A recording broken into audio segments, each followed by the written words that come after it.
Hi, my name's Chris. I'm from the Chronicle Chris YouTube channel, and I'm here to do a weekly reading wrap up of sorts.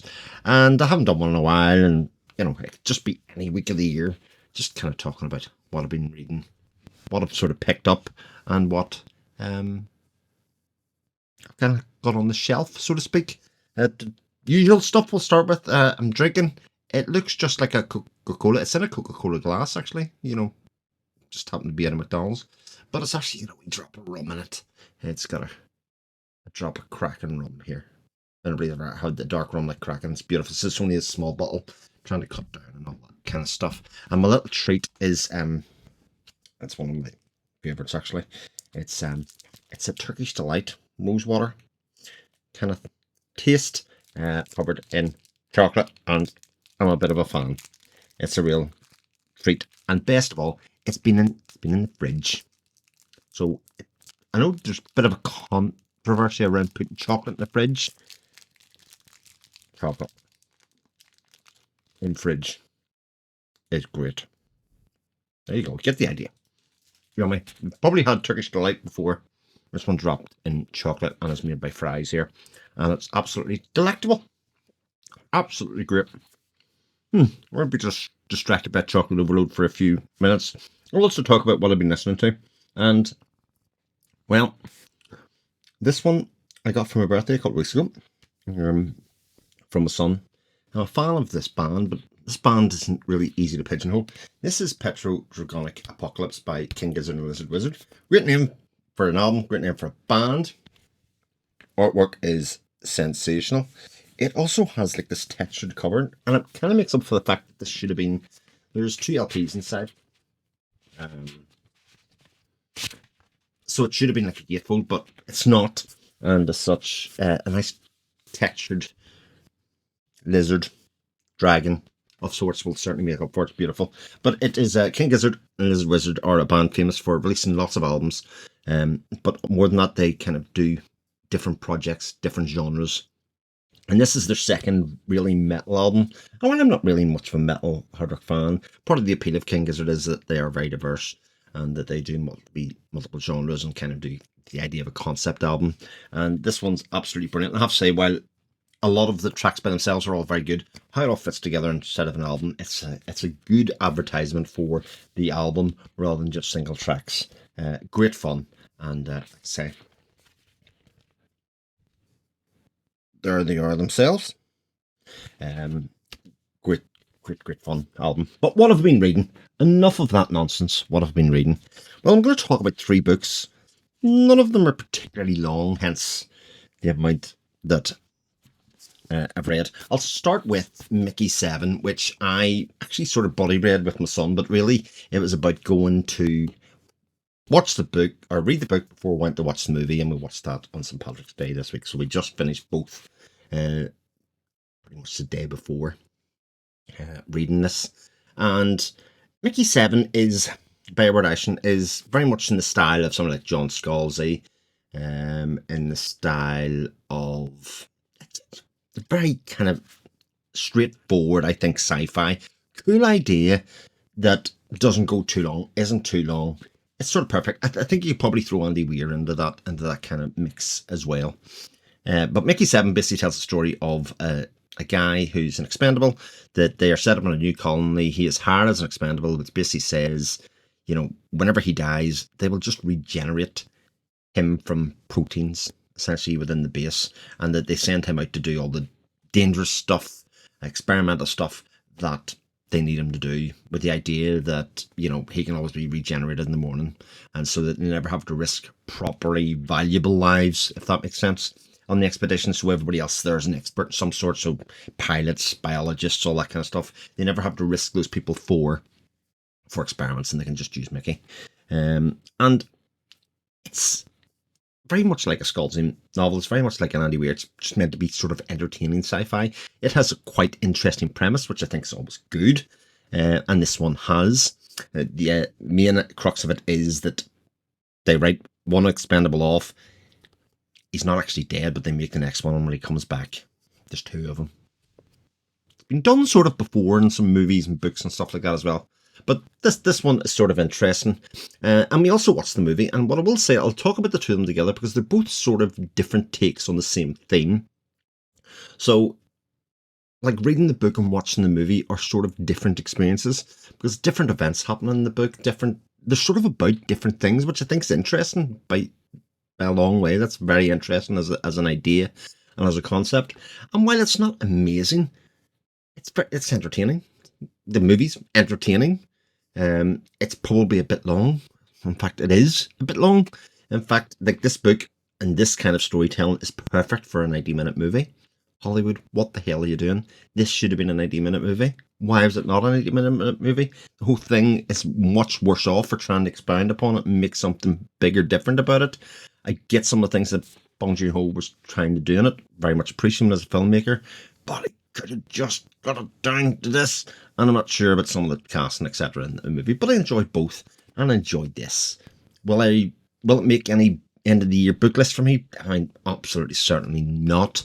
In that way, especially given the level of books that I've generally read this year, even already. But it was very entertaining, and I certainly don't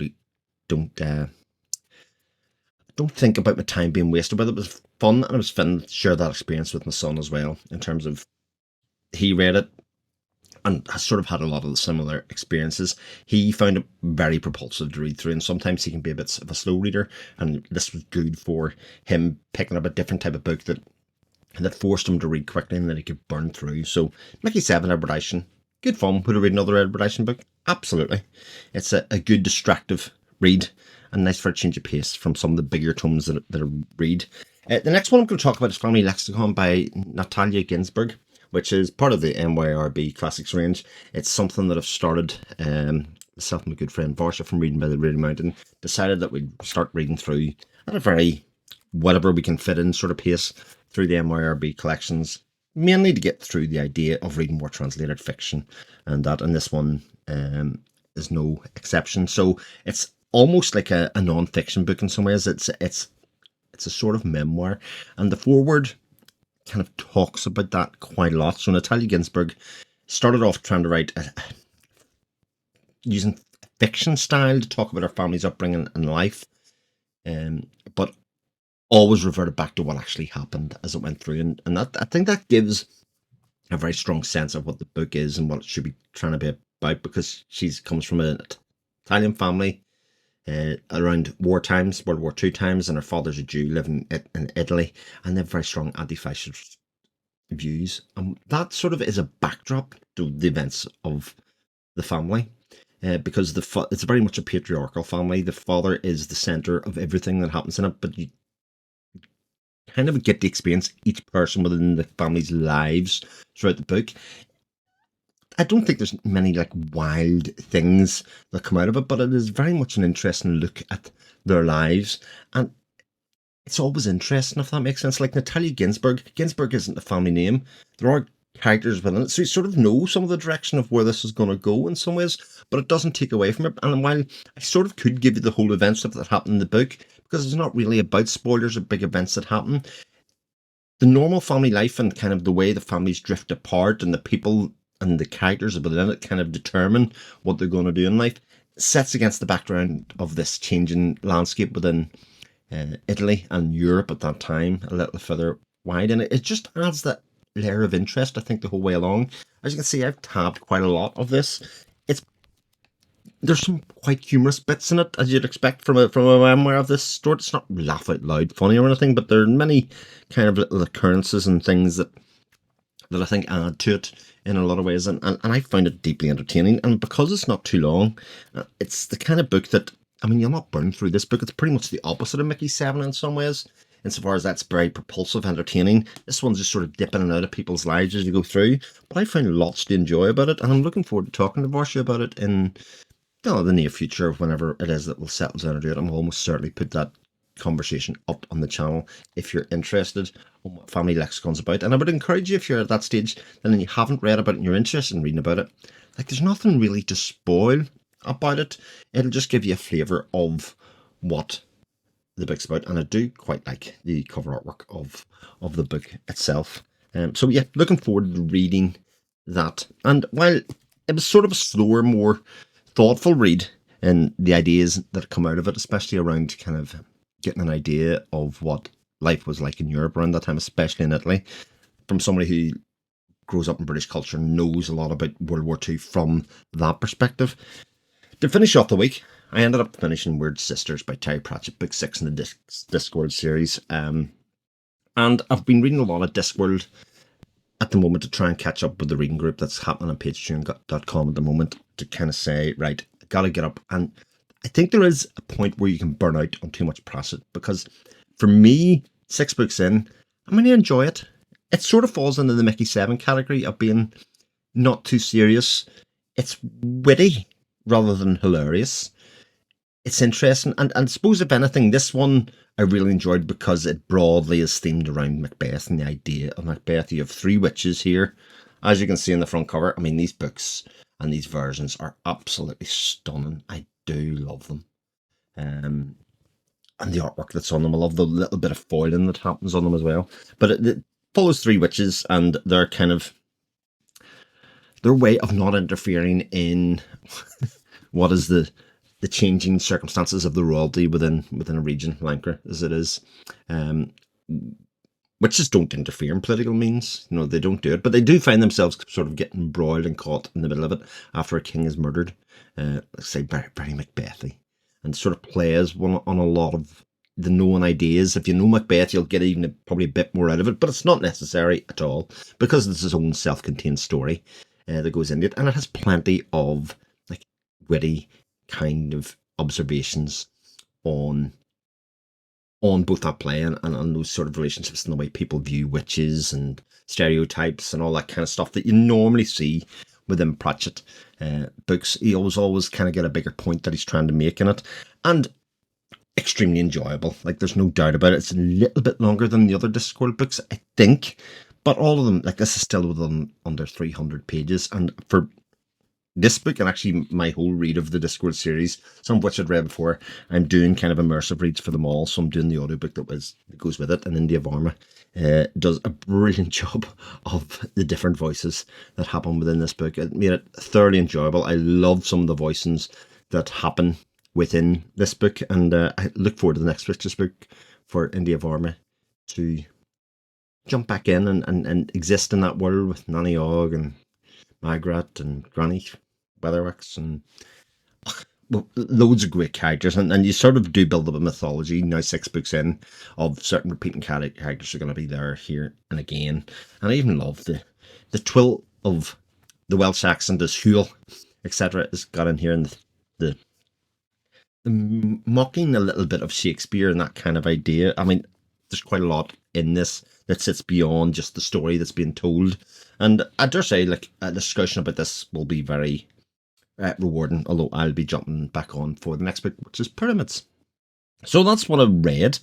What am I reading at the moment? Well, I'll talk about some of the things that we've been doing in terms of on pagetune.com. So we do a lot of read-alongs for that channel. And so we have ongoing ones at the moment in, say, Johnny Works. This is book 9 of the Wars of Light and Shadow, volume 9, Initiate's Trial. So we are going to hit roughly about the 60% mark by the end of this week. We're about 40% in. So I'm reading that at the moment. It's the third, isn't it third arc? Or fourth arc?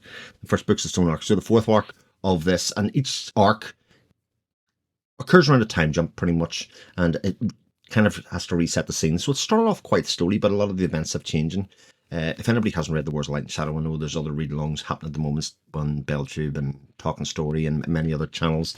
Jump in with those at the moment. It's an absolutely incredible series. The last book in the series, which was the end of the last arc, is one of my favourite books of all time. It just kind of blown away by it, about how everything culminates together. And it's sort of what's good about long-standing, especially fantasy series that are written this beautifully. Doing that one. Also, we're starting this week book 4 of the Southern Reach series, which was a trilogy by J.F. Vandermeer, Authority, Acceptance, and Annihilation, which was the first book, which had a film made of it by Alec Garland. Changed a lot of bits about it, but this is book 4. I have read the first section of it, which talks about the first expedition again. If you've read any of the previous books, it is really nice to dig back into this world. It was the first big series that we did for Speculative Speculations, a sci-fi book podcast that we do, and it's great to dive back in. It does take a little bit of getting used back to Vandermeer's style of writing in this world. It sort of has its own feel and rhythm, and it does take a little bit to kind of get back in, but by the time it was about 20 pages in, I was like, right, okay. I kind of get a sense of what's going on in this world again.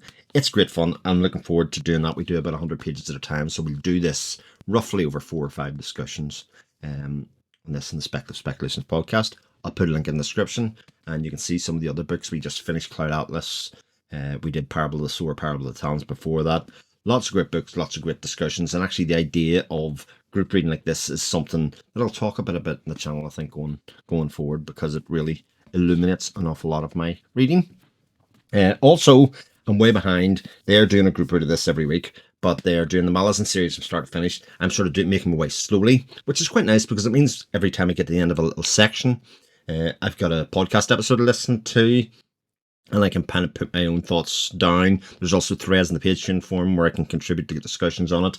So while I'm not live with those discussions, it may as well be for me. I'm not jumping too far ahead. Now, this is the Broken Binding new edition, and I have to say, I started on the small mass market paperback that was in the UK that I found very difficult to read. And I kind of thought after reading the first 2 chapters of that and enjoying it, that I would kind of step back and go, oh, I'll wait for this one to come out. And I have to say, the experience of reading these larger format books with a much larger type, I mean, the books are gorgeous themselves. I mean, those in, oh, it's just beautiful. But the experience of reading it in a larger type is just so pleasurable that I think once I get to the end of Memories of Ice, which is book 3, which is as far as I've released the series, I'd probably just wait for the next books to be released by the Broken Binding to pick up, because they're such an enjoyable read. There's a real weight to this book, even more so than the larger type and the beautiful, designs and art that goes with it. Printed on hardbacks. The whole thing is just very luxurious, and I mean the charge for it. I mean, it wasn't cheap, but also to me it's been totally worth it. As for reading the book, I'm enjoying it. I mean, sort of I'm able to follow what's going on, but I also sort of feel like there's a lot of shit I don't understand yet. But I think that's very typical of long form fantasy series. Like I just talked about the Words Light and Shadow, it was a bit like that. And the more that I stick with it, and the more that I talk about it, and the more that I kind of just engage with it, still reading it quite slowly and doing that kind of stuff, the more they'll get out of it long term. The last one I'm going to talk about as far as an ongoing read, I'm reading Madame Bovary by Gustave Flaubert. Again, quite slowly. I'm doing an immersive read of this. I'm finding this I'm on part 2 at the moment. You can see, actually, if you can see closely there, roughly where I am. It's witty, humorous. It kind of looks at a couple, Madame Bovary, who is married to this guy who's quite a bit boring. She wants to kind of live beyond and above her station a little bit, and struggling with boredom of life and that kind of stuff. Now, I can imagine where it's going to go, but I'm finding it a book that's very easy to read at the moment. It's quite enjoyable. I mean, I couldn't burn through it like I did something like Mickey 7 or Word Sisters, where you can kind of chunk an awful lot together. Neither would I want to, because it's just sort of nice to dip into that world, kind of experience the characters and some of the questions that it raises and brings up about who's at fault in this relationship. Is it, the husband who works all the time but is really not much else going on about him outside him, or is it just her boredom because she's nothing else to do? Does she have regrets in her life? That kind of stuff. It's interesting to kind of dig into, and I've been using the Hardcore Literature Book Club conversations to kind of accompany that, so really enjoying that as well. Talking about things that I have coming up, well, our next read for the NYRB has been picked by Varsha, even though we haven't done the one for last time, and that was the Singularity by Dino Buzzati, which is apparently a sci-fi book. It's been translated by Anne Milano Appel. Again, quite short book, which I'm looking forward to, but it talks about a scientist who's been hired by the Ministry of Defence to work on a top secret project, and I expect that it will kind of be a bit existential, it'll be a bit philosophical, like a lot of good sci-fi is, the stuff that we tend to read and enjoy. So I don't really know too much about it, other than it'll probably have a lot of themes, and that's the setup to it. So I'm very much looking forward to reading that over the next kind of couple of months. That'll definitely be coming up. And the other things that I picked up, well, I just thought this was an incredible deal off Amazon. My good friend Jose at Jose's Amazing Worlds had talked about this series here, The Ray Celeste, and that has also been being read by my son. He'd picked up a couple of them. He'd picked up Excellence Jazz and Dead Blues. Now, he hasn't got any of the other ones, but there's also Monsters Lament. This was £11 for the 3 books on Amazon, which is incredible. It follows, I think they're sort of like crime books, going from both Jose's explanation and my son's, but they're set in different time periods. So Axeman's Jazz is very much Wild West, late 1800s, I believe. Then Dead Man's Blues is like Chicago in the 1920s, I think. And the Mobster's Lament is, well, it says in the back very clearly, New York 1947. Again, Mobster Mafia, I think. And it sort of follows each of those things. There's a 4th book in the series, Sunset something or other, that I'll get to at the time. But I do like to mix in a crime book. I've done a couple of them recently. If I'm doing my monthly wrap-up at the end of the month, you'll see that I've done crime in there as well, and see what I've come up with. So it's nice to dip in, and those are sort of more propulsive reads. Again, when you consider that some of these books that I'm reading as well are quite slow, needing to take your time with, it's nice to dip in to that kind of stuff. So that's sort of what I picked up, and that's what I'm reading. That's what I'm talking about. The last thing I'll talk about is what I've been watching or otherwise. I mean, everybody is talking about it. Everybody should be talking about it. Adolescence on Netflix, 4-part miniseries, is absolutely stunning. In fact, me and my wife watched it, and have every time we sit down to talk to each other, we talk about what impact it has had on us.